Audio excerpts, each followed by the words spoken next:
Blackwater Ben by William Durbin, Chapter 18.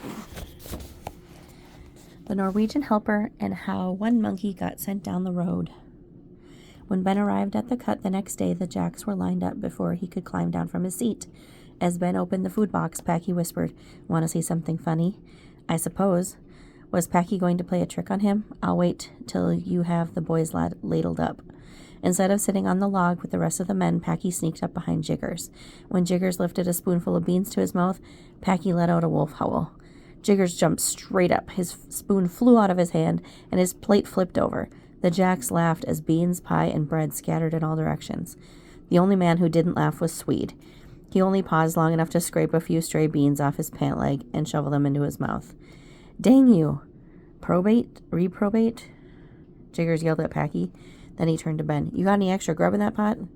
"I've never seen anybody jump so high," Ben said, as he scooped some cold beans from the bottom of the kettle. He was surprised that Jiggers wasn't angrier. "I can't help myself," Jiggers said. "When I get startled, it's like a trigger goes off inside me." "He's a jumper, eh?" Packy laughed. While Ben was loading the dishes, he got a chance to see the Sawyers work up close for the first time. The swampers had already cleared the brush around the big pine, and the notcher had chopped off the bark at the cut line. Without saying a word, the Sawyers set their saws in place. After a few short strokes to start the blade, they pulled in a steady rhythm that made the taut steel sing. The teeth spilled long curls of white wood out of the kerf, and the resin smelled of pine prickled Ben's nose. Halfway through the cut, the Sawyers stopped and hammered 2 wedges into the kerf to keep the blade from binding. Packy said, "You better clear the road, Cookie." "Let me show him my Norwegian helper first," Swede waved to Ben from the opposite side of the road. "Come over and meet my little buddy." Ben looked at the pine Swede was ready to fell. There was no one else in sight. "He's right here," Swede said. Bending down, he plucked a rubber cord that was looped around an iron stake pounded into the ground. "How do you like my helper?" he chuckled. Swede grabbed the handle of his saw. Each time he pulled the blade toward him, the cord drew it back. He was sawing faster than a two-man crew. "Those 4 men have never found a man who could keep up with me." "But don't it get lonely?" Ben asked. "Where could I find a better company than me?" Swede said. "Besides, I never have to argue with anyone when it's just me." He plucked the cord. "And my buddy." Ben shook his head as he walked to the swing dingle. He never met anyone more in love with himself than Swede.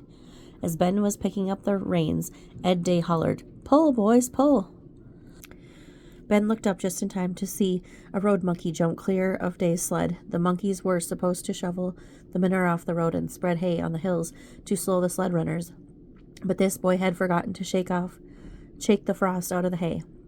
Day's sled raced down the rusty ruts like a runaway train.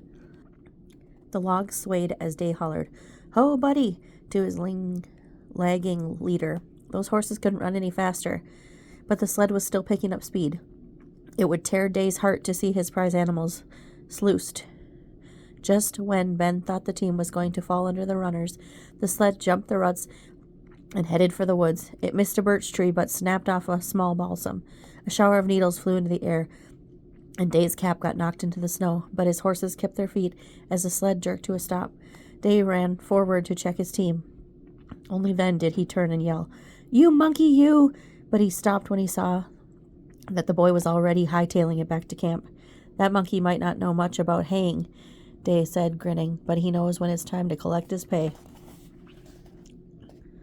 When Ben told Nevers about the accident on the hill, Nevers' eyes got big. "I seen a horse go down once under a runaway wagon," he said. "It ain't pretty." Did the horse get killed?" "It tore him up something awful. It was my daddy's best plow horse, Jefferson Davis. He'd loaned him to a neighbor who got liquored up and drove his lumber wagon down a muddy hill over the top of him. Poor Jeff was such a mess. You couldn't tell the red clay from the blood. We only had a 2-horse farm, so that cut our stock in half." "Did your neighbor pay for the horse?" Ben asked. "You can't get blood from a turnip." Looking back, I can say that was the beginning of the end of my daddy's farming days, and in the long run, it was the end of his marriage days, too.